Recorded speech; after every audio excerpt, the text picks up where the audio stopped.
and we'll just, I'm not going to say much, but this is my Facebook group. So I agreed to let Adam come here, and I will just let Adam do most of the talking. And Adam, if you could just say why you're running and some of the ideas and uh, sort of initiatives that you think are important for us to know about. All right. And I don't want to be all by myself just yammering here. So what we could probably do is, if you have, I'll give you a little, a few ideas that I have. And then if you guys have questions about anything, then we can go in and answer those questions for you. So I am running because there's this lady right now who represents the 3rd Congressional District, and she's not very good at her job at all. And it's not just that she's not good at her job, it's that she is connected to some very dangerous people. And so it's not just that she's making fools out of us by being there. And, those of us who are not total wackos who live in this district still end up having to answer for her behavior for our friends and family outside of it. But it's not just that, it's that they're pushing us in a very, very dangerous direction right now. Now, last year I went all in on Adam Frisch. I was like, okay, we got a contender. He's in the race. Let's do it. Let's get behind this guy 100%. Let's get all the friends, all the family, whoever you can get to vote for this guy. Let's go for it. And what I found is that was really, really hard to do. That a lot of people, because some people would say, this is a man of no platform. And it's like, well, I admit, I got behind him mostly because he wasn't her. There was a D instead of an R. And that's what I was voting for. This has been, I couldn't vote anything but blue across the board for years right now. And it wouldn't even cross my mind. It seemed foolish to be a swing voter in the time period that we live in. But I looked, I have a few data sheets here, and I don't want to pull them out right now because I don't think they'd show up on this that well anyway. But I went through the election data afterwards, and I pulled up mountains and mountains of statistics. I was like, okay, that was a close call, but what went wrong and why was it so close? Because I know when I was trying to get people to vote for him, I actually had a 0% success rate. If they weren't already decided, they were not going to change their minds right then. I did get people to vote for him by telling them that psilocybin was on the ballot. And they were like, now they've done a lot of good for people. I'll go ahead, I'll get out, and I will vote for that. And while they were at it, they also voted for the person who was not Lauren Boebert. And one of my data sheets actually shows that districts or counties where he won, mushrooms won most of the time. Counties where he lost, mushrooms lost most of the time.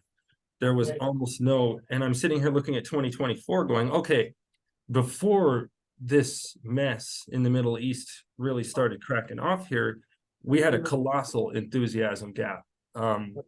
Like colossal, for me, voting for Joe Biden was not really voting for Joe Biden. It was voting against Donald Trump is what it was. And it was similar when I voted for Adam Frisch. And when I tried to get other people to do the same, it wasn't really, he didn't have much of a message other than that he could win. And I didn't even care about that. What I cared is that he was not her. And so now we're moving into 2024. We're sitting behind a massive enthusiasm gap. And right now, we're running into this problem where the way that we've gotten involved in the Middle East is causing that enthusiasm gap to widen. You're talking about solid blue Democrats lifelong are looking at this situation in Israel-Palestine, and they're saying, I can't associate with this. They don't even want to vote because they're like, what do we have the choice between pro-war and pro-war? So we're already scaring people off. And when we get down to it, you look at the last Democrats that have actually won the 3rd Congressional District, and we have John Salazar, and before him, we have Ben Campbell. Now, an interesting thing, when we look at John Salazar, don't forget that the year that he won the 3rd Congressional District, that was the year that George W. Bush was reelected. And the aggregate vote totals for George W. Bush. He won the 3rd Congressional District, but so did John Salazar. And that was his first election that he won. John Salazar was a working man. And in our district, this is a low-income, impoverished district of blue-collar workers. Okay, so he did it. And he stayed there. His first victory was close. His next 2 were complete shutouts. He absolutely slammed his competition. He was a Democrat in the 3rd Congressional District of Colorado. And the map has changed a bit, but not that much. That's not what caused this to happen. We go back to John Salazar, and they're not John Salazar, Ben Campbell. We have the same thing. And it's true, he jumped ship. He joined the Republican Party when he was in the Senate, but he represented the Democratic Party in Colorado's 3rd Congressional District. And John Salazar, this is another guy, he was picking lettuce in the fields. He grew up half-time in an orphanage. He was a sheriff's deputy.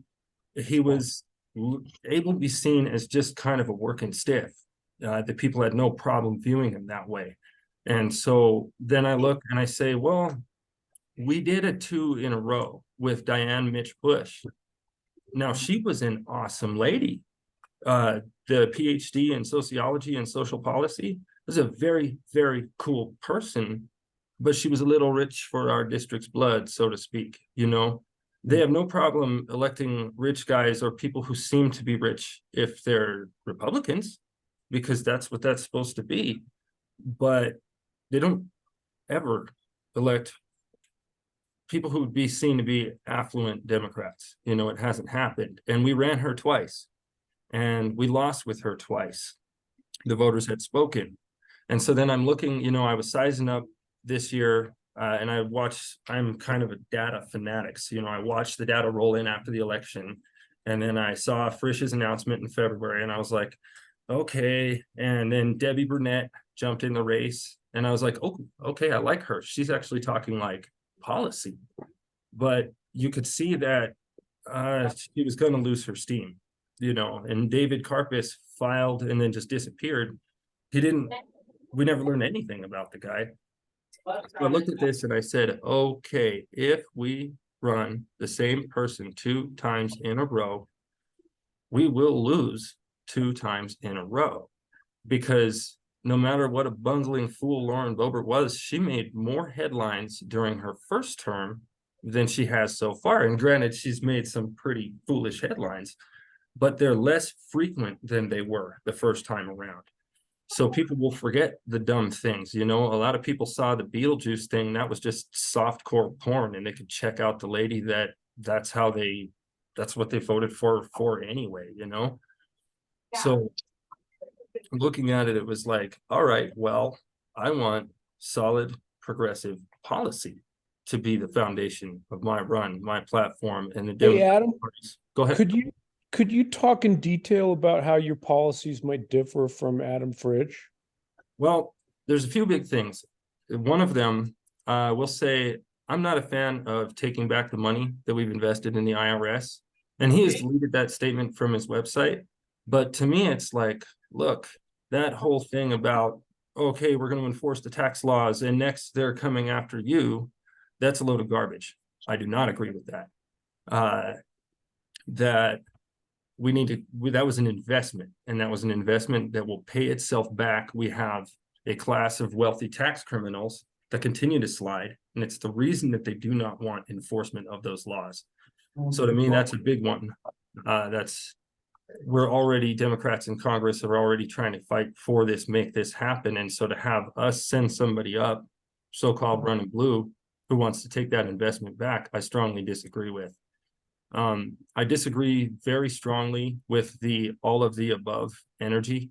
I think that that's cute, but I think that's not smart. If you go down Walsenburg, Colorado, and this is from only exploratory methane drilling, okay? The entire town's water supply is contaminated with trihalomethanes. People's wells have gone dry. People can light their water on fire. So when they say responsible drilling, it's like, yeah, well, responsible or not, it's poison. You go west of Trinidad, Colorado, they're starting to have earthquakes out there from the methane drilling. And once again, people can light their well water on fire. There's spots you can just, it's seeping up out of the ground. It's horrible, horrible stuff. And so to me, I think we can't stop using them. Obviously, we are fossil fuel dependent right now, but it's the 21st century. What we need to start doing is incentivizing 21st century energy sources. We need to take a look at the, when a person wants to go solar, and your utility will have a net metering program for you, where what you generate, you can sell back to the company. But they have a cap that'll be 200% of the historical consumption of your property is the most they'll pay you for. And then even if you generate more electricity than that, they're not going to pay. So people don't have an incentive. I was shopping a solar system for a house that I was looking at earlier this year. And for me to get a 200% offset year round, I was looking at covering like 20% of my roof space. So I could have potentially built a system for a 1000% offset. And that one of the things that I'd like to do is through utility regulations, ban those net metering offset caps, because if we start generating the power ourselves, we start sending it back into the grid, then instead of like down here in Pueblo, they're closing down the Comanche 3 and they're saying, well, what should we do for the power? I'm like, well, we have acres and acres of rooftops here. We can use that. And even though it decentralizes the power grid, it also democratizes it in the process. So that's a big one for me. I think we need to wean ourselves off of fossil fuels. We do not need to, the wording on that website when he's like, and Lauren Boebert didn't stand up to protect Colorado's energy industry. I'm like, well, honestly, dude, I don't really want to either. I think they're protected enough as it is. I think we need to hold them accountable for the damage that they cause. And we need to find ways out of that situation as the years go by. So that's a big one that I disagree with there. There's the total, I have some friends down here who are environmental activists. And when he was nominated last year, Sol Sandoval introduced him to this group of people. And the first thing that he said to them is, well, guys, I just want you to know, first off, I don't like regulations. And they asked him, they said, what kind of regulations? He was like, I don't like any regulations. And I'm going to go ahead and strongly disagree with that. I think regulations protect our money, they protect our health, and they protect our environment. That it's like that thing with the net metering offset cap, that would be a regulation.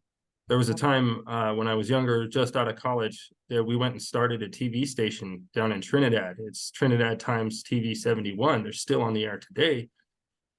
The only way that they were able to actually broadcast through the cable provider was the FCC's common carrier regulations. And so to me, I'm not a fan of deregulation. They help more than they hurt, or, the regulations help more than they hurt. And so I can't sit there and say, I don't like regulations. I sit there and I ask, it's like, are we at a point where abortion alone makes one a Democrat? Of course, we should stick up for that. That is basically a human right. And when I go into abortion myself, I'm like, and we also should try to get Medicaid to pay for it. Because when you look at it, you say, well, people in poverty end up having children that are dependent on the system because they cannot afford or have limited access to abortions. So if we could have Medicaid pay for that, and Republicans, if they would think about it, might go for it, because it goes, what do you want? You have a choice. You can pay this little bit of money to have this abortion, or you can pay Medicaid to have childbirth and then healthcare all the way through their life. And then food stamps on another kid and all of that. So it's like, it's not just that I think that abortion should be legal. It's that I think that the access, not just safe and equitable access, but that it's like, let's publicly fund it.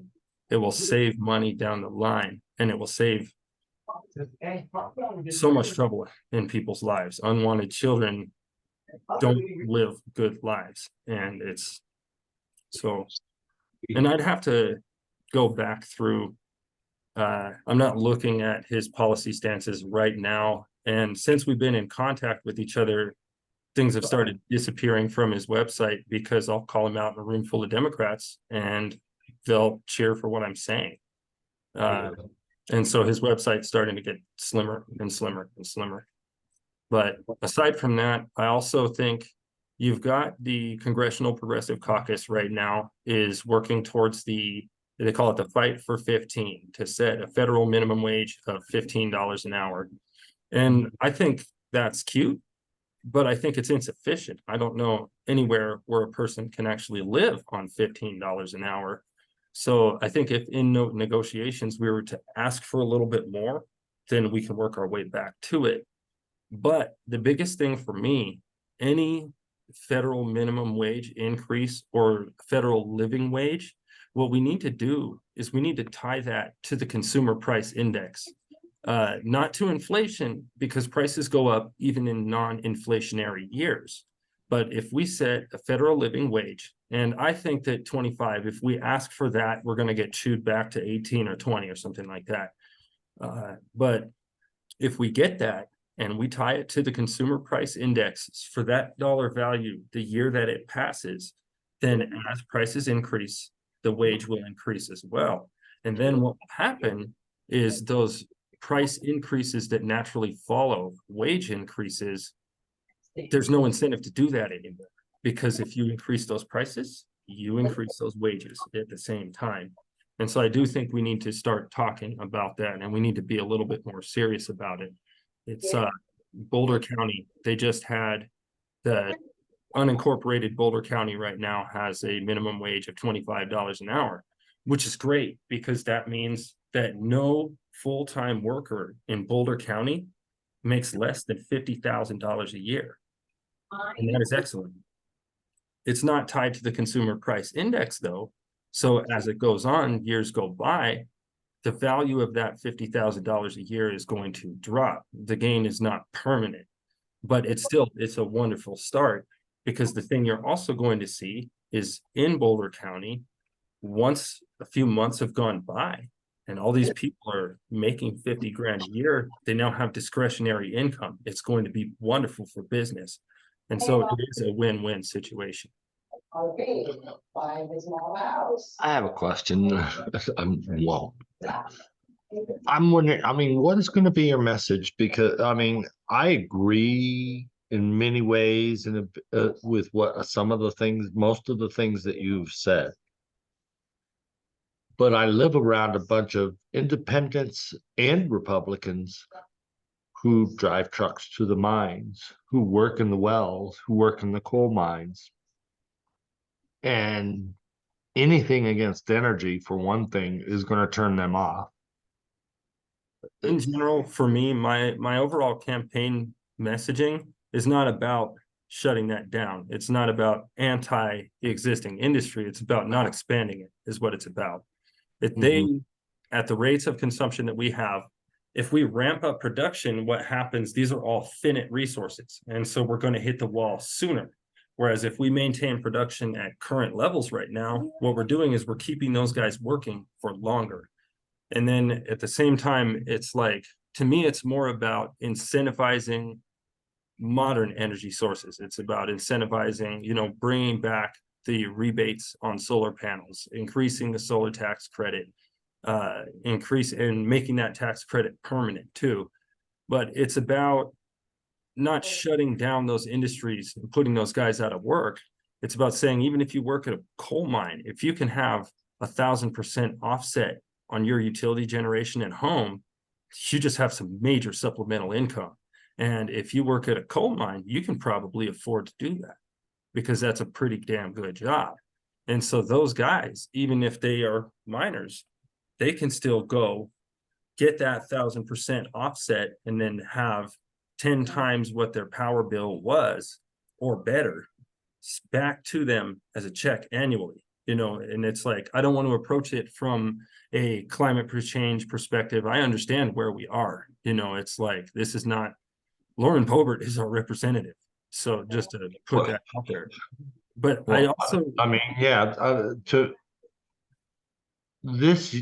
the upcoming election is going to be a major, for me personally, a decision-making point. I was one of those people who stood strongly for Adams.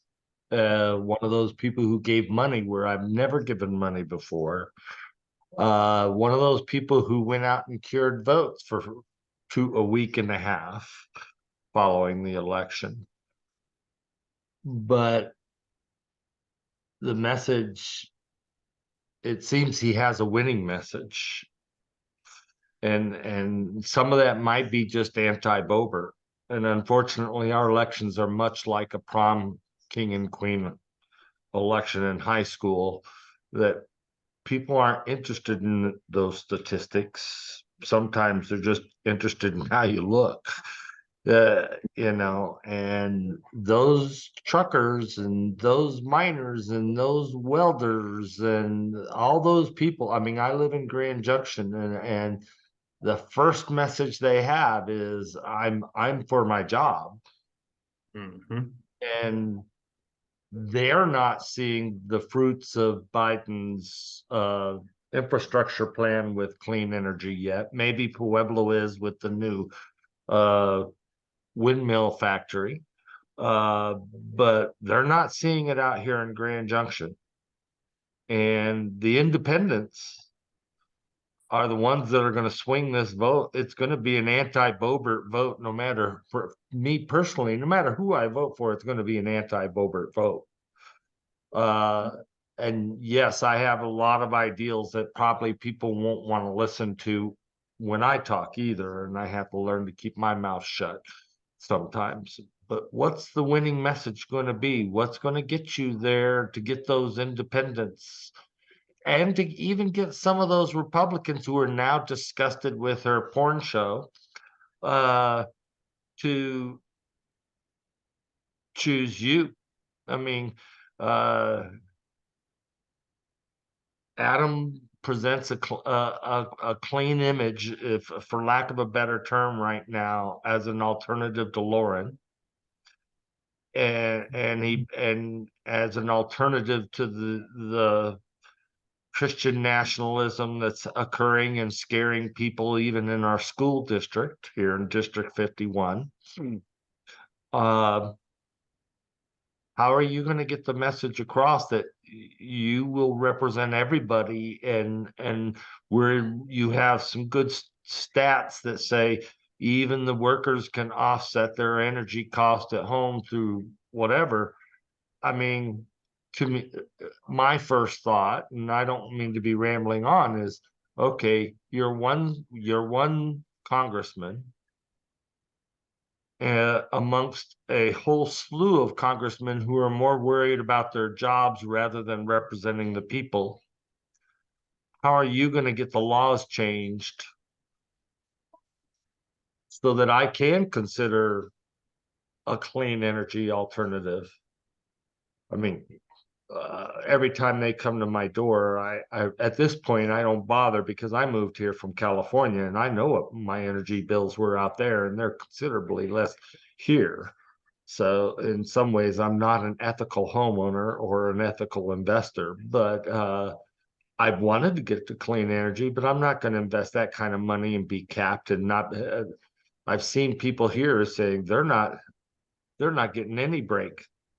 That right there, for the people who, because that's the thing, why I don't want to approach it from a climate change perspective. And there's a few things here, because to go back to the one thing, like with Frisch, his only message is about winning. He doesn't have much else to talk about. And so he gets people who are already hating Lauren Boebert, like, he's going to win, because he just keeps repeating that. But he's not really telling us what he wants to do. He's taking money from all 50 states.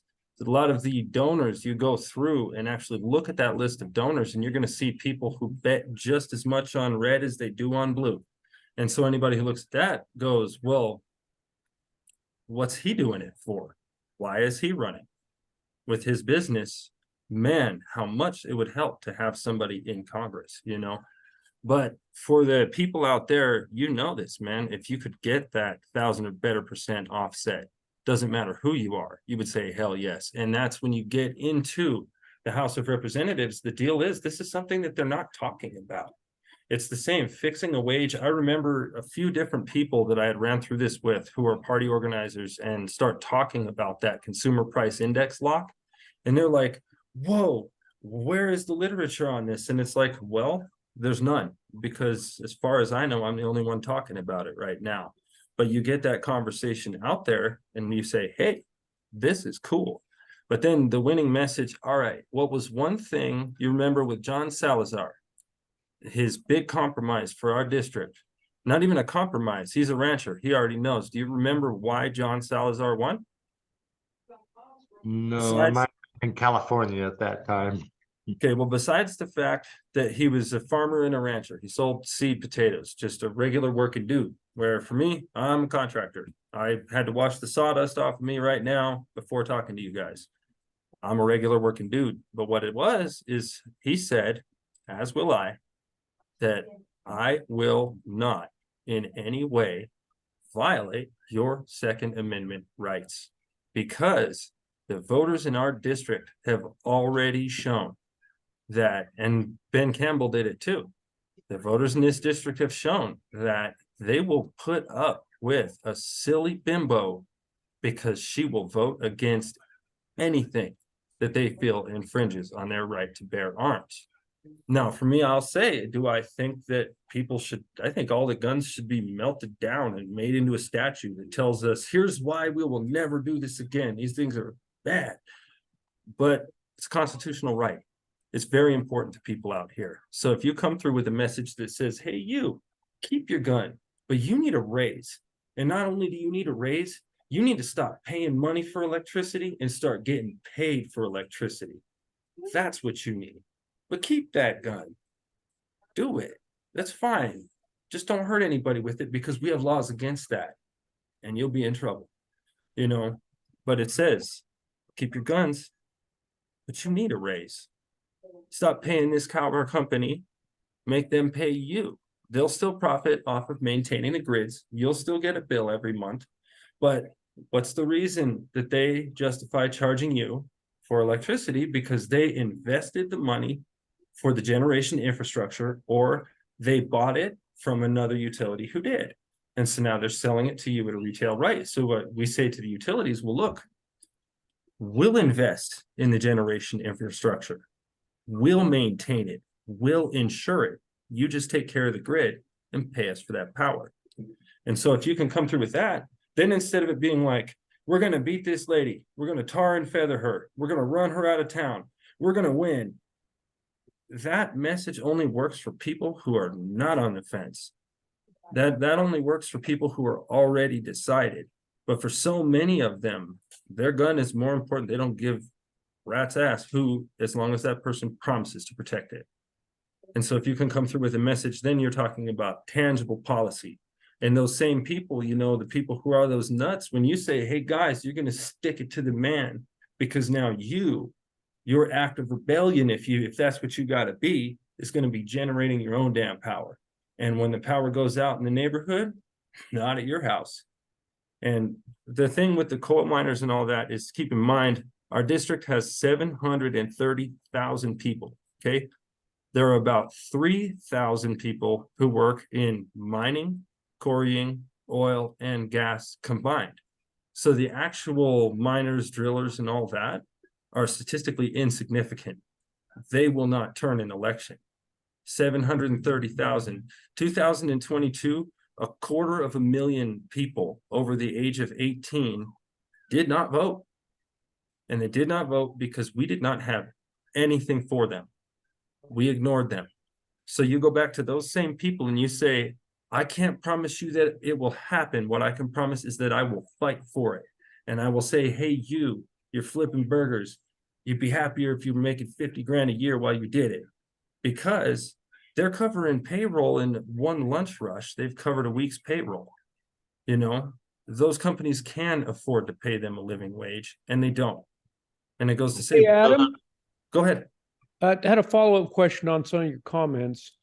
So this being organized primarily by a anti-Boebert page, you seem to be conceding that Boebert's been strong on the Second Amendment, but I sense your opinion is that she's been weak on the other part of your major platform, which is keep your job. Could you say some things about how Boebert may have overemphasized the Second Amendment and neglected uh, jobs on the Western Slope in the 3rd District. Well, you already know, man. That's not even, you guys remember? It was obnoxious. Her first campaign and the commercials, my kids watch a lot of YouTube. And so then I'm watching this lady slinking around in clothes that fit her like paint. You know what I mean? Wearing a gun. And that every lonely pervert out there is like, damn, that chick is banging. Well, I guess I haven't voted in a long time, but I could get out there and vote for this. Shit, I'm gonna start watching C-SPAN. This is great. She didn't come through on anything but boobs and guns. And that while she's there, she has not been a productive legislator at all. Sometimes she follows her party when she shows up to vote. But then in general, she doesn't even really know what's going on there. I don't even know if she's intellectually capable of understanding the language of the law. She can look at a bill and be like, what does this mean? I don't get it. Hey, you, guy next to me, should I vote for this or not? And it's like, then that's where those things come from. That she is a member of the party that is the servant of large industry, particularly large, dirty industry, and especially guns and oil. And it's funny because she did miss out on things for protecting drilling here in Colorado, but I think that's great. They still got their jobs, But that one thing we got to keep in mind with all of that is that, all right, have you ever heard a politician tell you that they were going to create a bunch of jobs? Yeah, me too. Every election cycle that I can remember. And we have to look at ourselves and say, politicians don't really create jobs. Politicians can create an environment where job creation can happen, but businesses create jobs, and the government is not supposed to be a business. Now, there's things, I would love to see a modern day version of the WPA, the Progress Administration, even if it's things like fuel mitigation in the forests and stuff. You see all the standing dead in the woods. It's like, well, let's put some people to work on the federal dime. Let's go get that cleared out. Do I think that that's politically feasible? In this area, people don't like the government. They don't. And so it's more of saying, let's create an environment, demand side economics. What happens when the workers can afford to participate in the economy? What happens when the lowest paid worker makes enough money to not only get by, but thrive? What happens when a married couple making minimum wage now makes $100,000 a year household income? They went from food stamps, subsidized housing, Medicaid, to a tax bill. Private. Yeah, I just want to point out, Adam, I just looked it up while you were talking, that when Boebert came in with the Trump wave, the unemployment in Grand County was 2.3%. It's now 3%. So just some ammo about how Boebert may have really been out, kind of out to lunch on jobs because fewer people are working in Grand County which is really the locus of her support, than were when she was first elected. Now, one important thing to remember there is that there's the cognitive dissonance factor with cultists, and what happens when you speak truth to a person who has already bought into a personality. That for those who have already decided on her, it's not going to change much. You try to talk sense, you already know this. You try to talk sense to a fool, good luck, forget about it. So to me, the issue. Let me interrupt you for a second here. Go ahead. You hit on an important point, and the point that I found was very much driven behind Adam Frisch's campaign before, and it's how many people are not voting. My son, who is much older than the average population at CMU, has shared with me how many people are not going to be voting at who have no intention to vote at CMU. And that's everywhere. And besides I don't know what you want to call them, the crazies, the MAGAs, the people who won't change their votes that belong to the cult. There are a lot of disappointed voters here in Grand Junction over what's available to them. Yeah. And Go ahead. I'll say became greatly disappointed in the Democratic Party who didn't back up Adam Frisch last time. Because it's a game of money. How are you going to get those people to vote? I mean, I'm sorry, but throwing out these stats is just going to bore people. Oh, I don't plan on being too statistical. That's the fun thing about it. Right. I mean, I didn't see you at Cedar Ridge. I missed that because there was snow on Monarch Pass. And that was just like, all right, my daughter was. And are you going to be at the country jam? I don't know. How are you going to get out there and without that monetary backing of the Democratic Party, which I'm sure saw their mistake by whoever's giving to them now, and let people see you and convince them that you will represent them. Honestly, because like I said, it's purely going to come down who can win over Boebert, or if even a Republican counterpart if they beat her in the primary. What I've been looking at, because there's a few things there to go back to, that was a lot of information, but the one, Right. The 12,000 solid blue Democrats that did not vote for Adam Frisch last year didn't because they could not support him. Because when I talk to people about that, because I was all in on that guy, you got to remember. And when I would go around and I talk to these people, they'd say, he's running for the wrong party. He's doing this because he couldn't beat her in a primary. The Republicans can have their guy in both parties now. And that's what people said straight to my face. They chewed me out for trying to support him because they were like, do you even know what you are getting behind? And then some of the people, there's the blind and absolute support for Israel. And this was before all this popped off, that I'd have people out of Aspen who are like, I'm so glad that I can talk to you about this, because if I try to say this where I live, I will be blacklisted. And they say that blind and absolute support for Israel, no matter what they do. And this is, again, before it doesn't matter. That is a system of apartheid, they're like, I cannot support this guy. And I talked to people who said, I voted for him last time, I will not this time. And so it's like that 546 is like, man, the party lives in this bubble. And I see it because I go to the party events and I watch these people and they're drinking that Kool-Aid. And honestly, it's not much different than the Donald Trump cult, It's just a cult of our guy here in Colorado. But it goes again, I'm not really after that.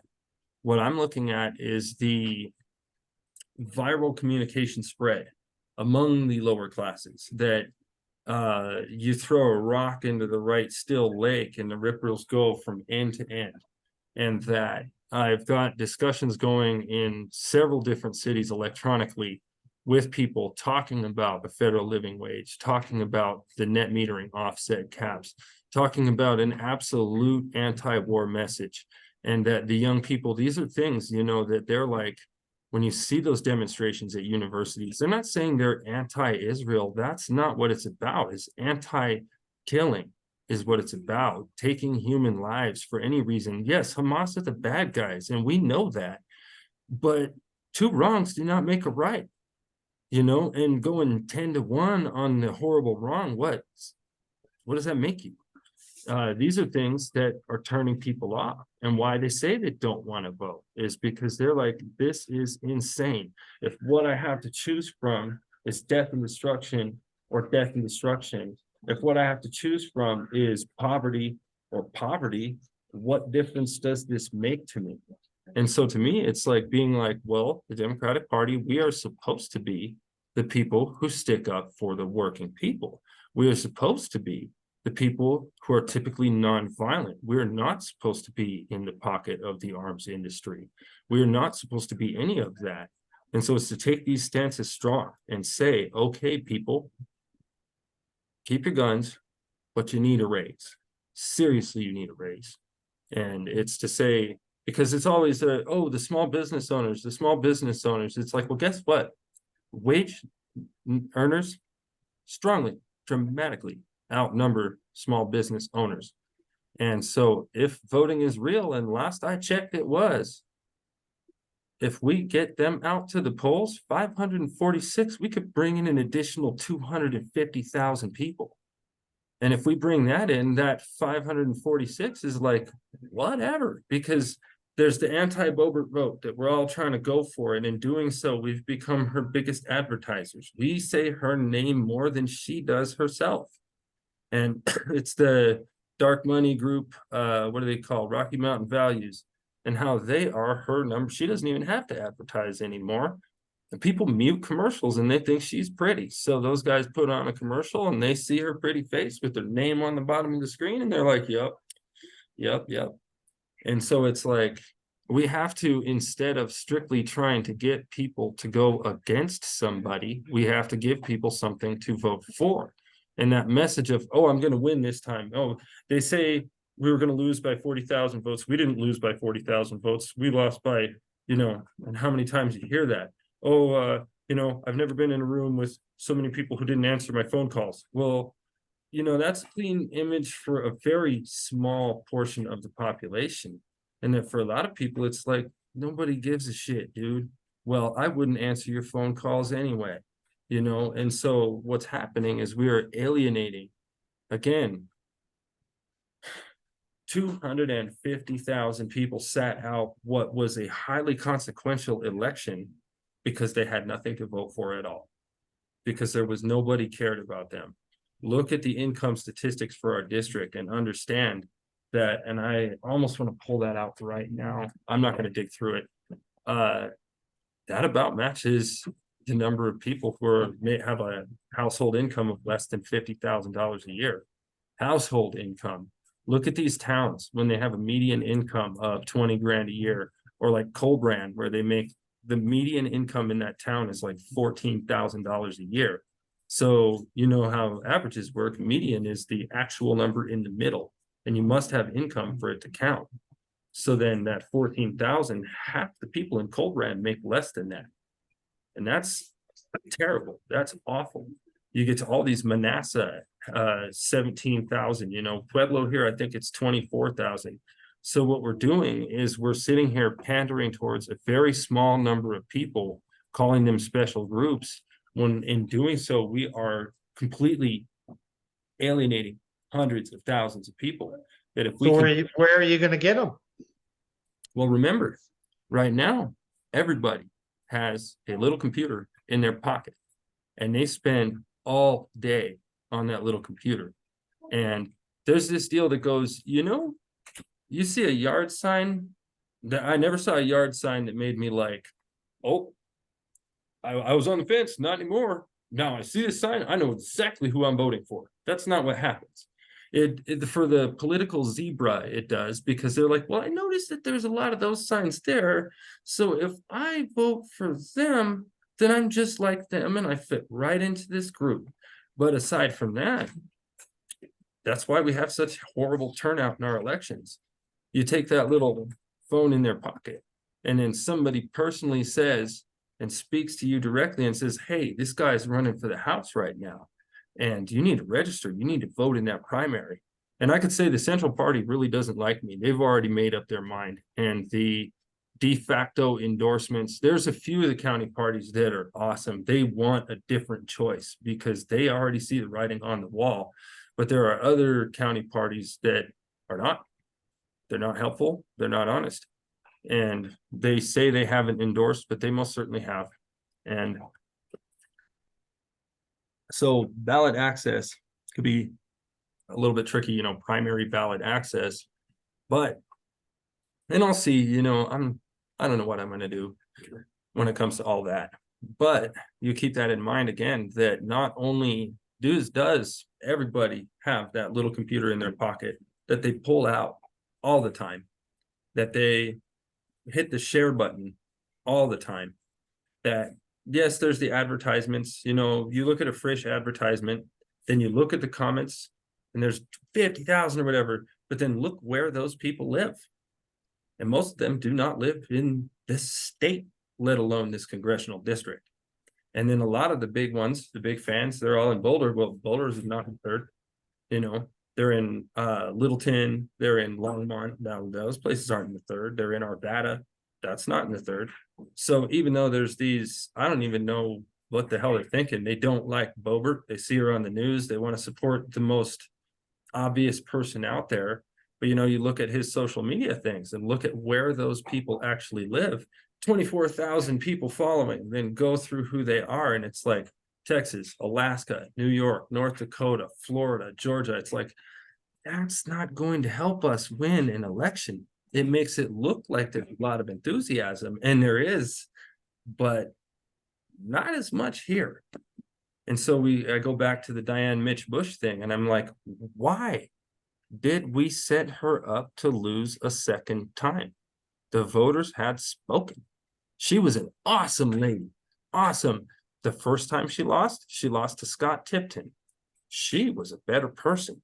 Well, you're dealing with a nationwide problem of ignorance and lack of education and appeal to the social media front and pile it on, blame it. We can blame that, and unfortunately, when I'm not in a position to advise anybody, but I realize that that's the big machine.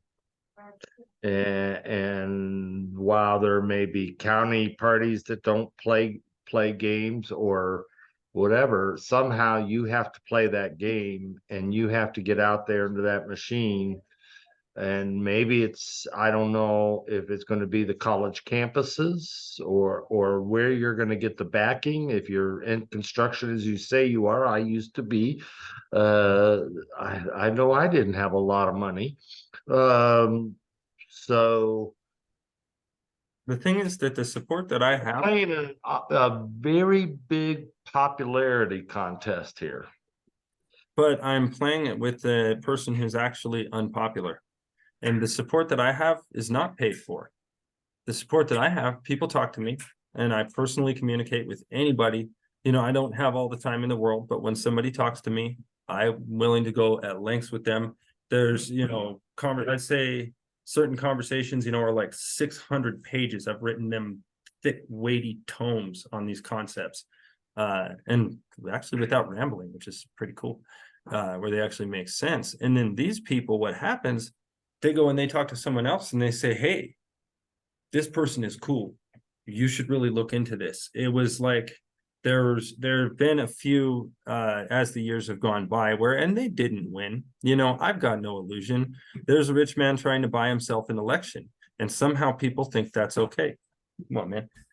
Somehow people think that's okay. And they're not looking at it, calling it what it is, saying this is out of state money, this is out of state everything. Why are we going to fall for this? They're going, well, that's the important thing. I mean, we all know it's bad and money is wrecking the elections, but I mean, he's got it. And so that's the guy. And I'm like, I disagree. And if that's where people are going to go, you know, those who say, well, those millions of dollars, that's a clear indication of the quality of the individual, their good intentions, and the actual platform that they stand on.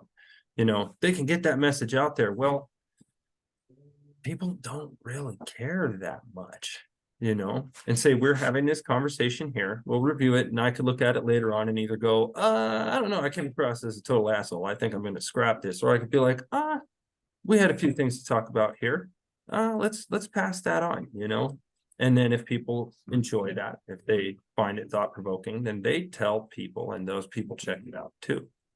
And so we'll see, because it goes again, the mass market politics. Like, I don't know about you, but seeing an Adam Frisch commercial doesn't really make me like, oh, there's the guy. I mean, seeing the still ads and news articles and all this stuff, I'm not sitting there like, there's, you know, I mean, well, he doesn't really say anything. Okay, go to the website and I read through, because for me, when I'm looking at who to vote for, what I like to do is get information about what policies they support, what their actual agenda is. And I like to say, and I'll admit, when I got behind him last year, I did not care. I was like, okay, Donald Trump is gone. Now let's get as many of his goons out of the government as we can. It doesn't matter who goes in, it'll be better. But not enough people feel that way. You know, if Donald Trump's not in federal prison at this rate, there's a chance that he's going to be the president again. And it's scary, but it's true. The writing's on the wall. And then people try to primary Joe Biden, and people are like, but Joe Biden's got $44 million. He's already the president. Why would you primary him? It's like, because he's gonna lose. That's why. And because if you could set somebody up with a little more appeal, you know, he has the audacity to challenge the incumbent, but it's like this incumbent has become wildly unpopular, and it doesn't matter if what the people say is true or not. It's become that. And then this issue in Israel-Palestine here, this is not good. This is like political crucifixion for him, because he went all in on that, and that made probably half the Democratic voters in the country very angry. Like, and so it goes, it's the same there. You know, and people treat me as though I'm challenging an incumbent. And I'll admit, I'm not a big money hustler, because I think that that is disgusting, is why. It's panhandling. It's high-class panhandling, going on vacation on other people's dime. But they'll say, how dare you have the audacity to challenge our incumbent who lost? Well, that's not an incumbent. But then with Joe Biden, it's like, how dare you have the audacity to challenge our incumbent who people don't want to vote for. They'd rather not vote. You know, and this is writing on the wall, and the party ignores it at their own peril. But you know it. They look at the statistics, they look at the polls. They're big on polls that say 63% of Democratic voters would like to see someone else run. And they're like, oh, well, so what? He's our guy. So Adam, you're from Pueblo? I'm kind of a Colorado nomad. I live in Pueblo right now, but I am certainly not from Pueblo. Okay. If you look at the precincts from last election, Pueblo was sort of weak for Boebert. One of the reasons she almost lost, it seems like if Boebert's gonna lose, she's gonna lose in Pueblo before she's gonna lose in Graham County. Oh, yeah. What's your read of just people's opinion of Boebert there in Pueblo? Here's a scary thing, man.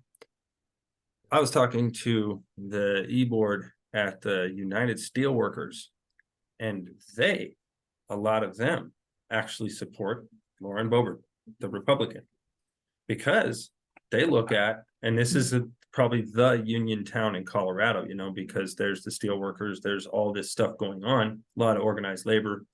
And it's not statistically significant population-wise, but influence-wise. People really respect these guys. They have a dangerous job. It's scary. But their thing is, well, let's look at Frisch. What's the difference? He's made no clear stance on our guns. We live in a town where I hear gunshots off my porch a couple times a week. And somebody wants to say, if you're not going to make a clear stance that says people can arm themselves to protect themselves, because no gun law stops our gang members from having their AKs. Those things come in crates over the borders. So if somebody's not going to take an unambiguous stance there, then they say, well, what is this? This is a wealthy investor. So now he's going to have legislation that's either going to benefit the worker or the money. What's he going to vote for? So what's the difference? She's so dumb, she might not even vote, but she'll be there in gun legislation. Do you think Frisch is kind of weak on the Second Amendment? Do you think I haven't heard what he says about gun rights. Have you heard what he says about that? No, he's not weak on him. But he's not weak, but he's wishy-washy. He doesn't want to speak out against them because he knows he will scare the people away. I mean, and as Adam said earlier, I'd prefer they just melt them all down, and I'm at the point of giving mine up as well. But he's not weak. He clearly states that he believes in the Second Amendment right for people to own, but then he doesn't go any further about the cliche of the day of crime and bullets flying and all the reasons why we should own them, of which Boebert wins over the MAGAs because we're all being infiltrated by people who want to kill us. So, Well, I'll tell you, this is a blue town here where I live, but we have 40 street gangs. We have 8 major gangs that some of them have like 5,000 members. They are connected to international cartels. They are heavily armed. You do hear automatic weapons fire in city limits here regularly, full automatic weapons fire. You hear the last time a police chase ended in a car crash less than 500 feet from my house was probably 3 weeks ago. The closest somebody has been shot from where I lay my head at night is probably about 45 feet from where I sleep. You know, I live in a brick house. We sleep on mattresses on the floor because bullets can't pass through brick walls. And this is real life. This is not a cliche. This is in the 3rd Congressional District in the state of Colorado. So many gunshots go off. People don't even call the cops here. They don't bother. And it's like, what do you? oh, I know Pueblo. My daughter-in-law died under a bridge in Pueblo, and I pulled my granddaughter out of Pueblo, and I know it's there, but the message, the Second Amendment, it's not going to be a winning. Well, it is a winning proposition for Lauren. And any Democrat in the last like 40 years who has actually won the 3rd Congressional District, there were only 2 in my lifetime. There was Ben Horst Campbell, there was John Salazar, and both of them took, because the thing is, and I understand part of Frisch's game is that he doesn't speak very clearly about anything except for like deregulation, about taking back the money from the IRS, about, and he's willing to talk about abortion because that's like the only thing really that aligns with the Democratic Party for the most part. Hey, Adam and Chuck, our time is up. I'm going to invite Adam to just kind of briefly summarize. And I also want you to maybe tell me, Adam, I think you're a long shot for the 3rd District, and you know that, and I've appreciated your time. I wonder if your political future after this election wouldn't be better actuated by trying to get in the state legislature as a Pueblo representative, because I think that's sort of I know you're not from Pueblo, but it sounds like a message about public safety, jobs, and fighting gangs while still maintaining the honest person's Second Amendment rights might be an excellent platform to get elected more locally in Pueblo. I'm going to give you about 2 minutes, and then I personally have to go. I'll leave the chat open if you and Chuck want to keep talking. It's past my bedtime almost, but we're getting to bedtime around here. But no, I would not. The thing for me is that my political perspective has to do with global issues, that I am more concerned with national and global things. To be honest, the actions of the state legislature, are kind of petty and kind of small for what I'd like to work on. And I think they're really important. I think that they're a very important part of this, but they're dealing with the minutia of Colorado. And I am concerned with the larger picture of the United States and its role in the world is the thing. And so to me, no, there's nothing there for me. Okay. Well, I do appreciate everybody's time. And Adam, I'll send you a link to the recording so you can send this out to your network. And sorry we didn't have more participation, but it's been nice to hear your perspective. And Chuck, thank you for participating. Well, thank you. I'm eager to hear from whoever's going against Boebert. Yep. I learned a lot, and good luck, Adam. Thank you. I mean, if you want to, let me know. All right. Okay, bye.